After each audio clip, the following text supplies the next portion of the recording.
cap stratégique, mais également à trouver dans le temps et dans l'espace, et selon les circonstances, les meilleures solutions et les moins coûteuses pour répondre aux défis présents et futurs, ainsi qu'aux aspirations et préoccupations légitimes des populations. Mes chers compatriotes, c'est donc le temps de la transcendance, du consensus, du sursaut et du don de soi pour asseoir notre souveraineté et libérer les énergies, les talents et les potentiels de notre nation. Nous devons être fiers de notre nation parce que nous sommes le Sénégal.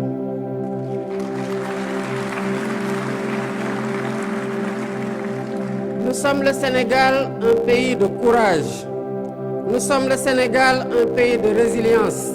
Nous sommes la vision Sénégal 2050. Cette nouvelle stratégie nationale de développement est une réponse innovante aux défis de la transformation systémique du Sénégal. Elle repose sur une vision endogène claire, cohérente, ambitieuse et assumée. Cette feuille de route pour les 25 prochaines années, qui fait l'objet aujourd'hui d'un partage et le fruit d'une réflexion collective, est déclinée en stratégie quinquennale et décennale. Elle permettra d'ajuster et d'optimiser nos actions et efforts en temps réel. Ainsi, la transformation systémique du Sénégal repose sur 4 axes stratégiques déterminants. Le premier axe consiste à asseoir une économie compétitive, créatrice d'emplois. Nous visons à bâtir une économie diversifiée et résiliente, mais aussi inclusive. Cela passe par la valorisation de nos ressources naturelles, qu'elles soient agricoles, minières, pétrolières ou gazières, à travers une industrialisation ambitieuse. Nous intégrerons nos matières premières dans les chaînes de valeur mondiales et nous transformerons nos richesses sur place, en particulier grâce aux technologies numériques et à l'intelligence artificielle.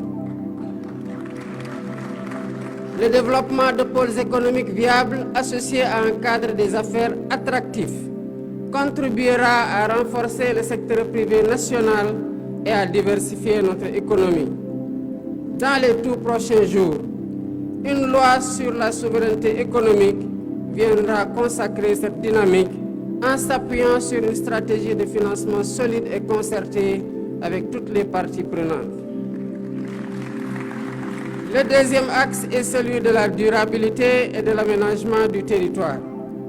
Notre développement ne sera viable que s'il respecte et préserve notre environnement. Nous avons le devoir de protéger notre biodiversité et de promouvoir l'économie circulaire pour que le Sénégal devienne un modèle en matière de gestion durable de ses ressources. En parallèle, l'aménagement équilibré de notre territoire sera assuré grâce à 6 grands corridors de développement qui désenclaveront les zones rurales et relieront les pôles de croissance. Nous veillerons à offrir à tous un accès équitable aux infrastructures essentielles, en particulier dans les régions les plus reculées.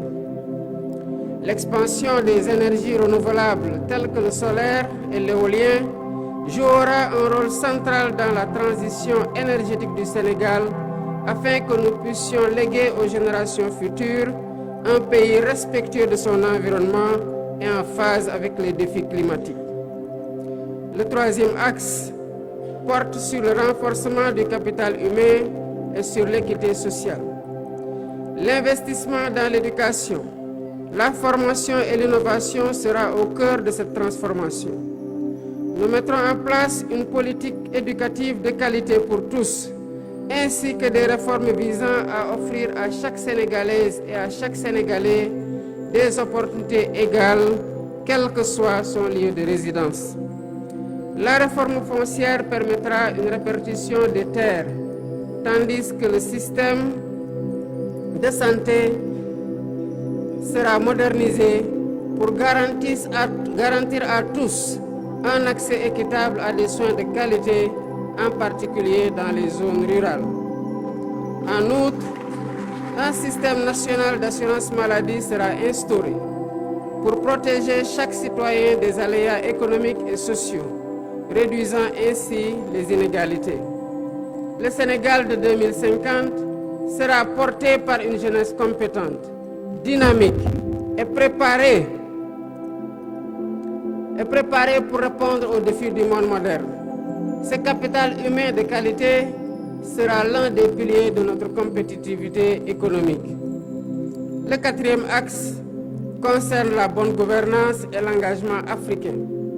La refonte de nos institutions est indispensable pour servir au mieux les aspirations de notre peuple. Nous combattrons durement la corruption et nous réformerons l'administration pour en faire un levier puissant au service du développement. Ce processus de gouvernance renforcée garantira une gestion rigoureuse de nos ressources, assurant que chaque action entreprise contribue à l'atteinte de nos objectifs collectifs. Notre engagement panafricain sera également réaffirmé avec un renforcement de la coopération avec nos pays frères. Convaincu que l'avenir de notre continent repose sur l'intégration régionale et la solidarité, le Sénégal jouera un rôle leader sur le plan africain, notamment dans les domaines de la sécurité, de l'innovation technologique et de la gouvernance démocratique. Ensemble, avec les pays frères de la sous-région, nous œuvrerons pour une Afrique unie, souveraine, à des mesures économiques. Il illustre surtout la volonté de renforcer la cohésion nationale, de réduire les inégalités et de garantir à chaque citoyen une place dans le Sénégal du futur qui se dessine et que nous bâtissons avec détermination. Il s'agit d'un projet collectif, au-delà des clivages politiques, qui appelle l'engagement de chaque Sénégalaise et de chaque Sénégalais. D'où mon attachement particulier à son appropriation, à son enrichissement et à sa vulgarisation par une communication adaptée auprès de toutes les forces vives de la nation. L'agenda 2050 s'adresse autant aux Sénégalais d'aujourd'hui qu'aux générations futures. C'est une vision pour un Sénégal qui n'aspire pas seulement à participer au monde de demain, mais à y jouer un rôle majeur, à être un acteur de premier plan dans la sous-région et un modèle de développement pour l'Afrique. Je voudrais, à cet instant précis, adresser mes chaleureuses félicitations au Premier ministre Ousmane Sonko.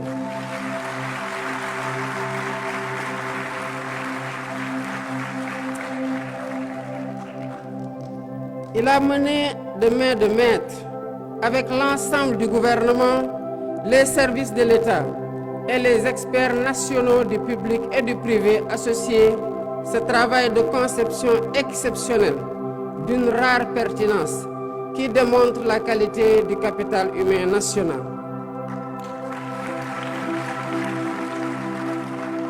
Mes chers compatriotes, notre volonté ne pourra être complète que si nous avons les moyens de notre autonomie économique, monétaire, énergétique, alimentaire, mais aussi sociale et culturelle.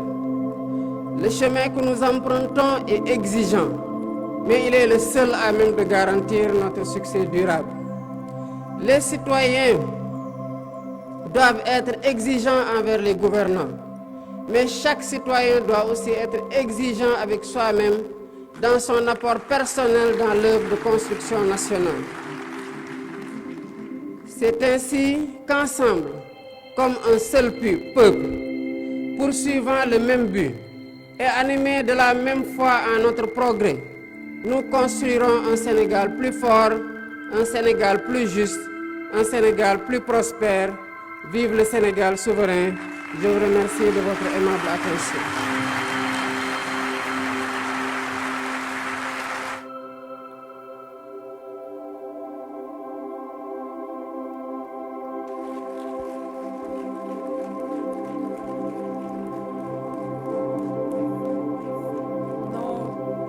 Chaleureux Mesdames, Messieurs, à Son Excellence, Monsieur le Président de la République, à Madame la Première Dame, Madame Marie Khone Faye, à Monsieur le Premier ministre et à l'ensemble des participants, nous vous demanderons, Mesdames, Messieurs, de rester après assis. Son Excellence, Monsieur le Président de la République, accompagné de Monsieur le Premier ministre.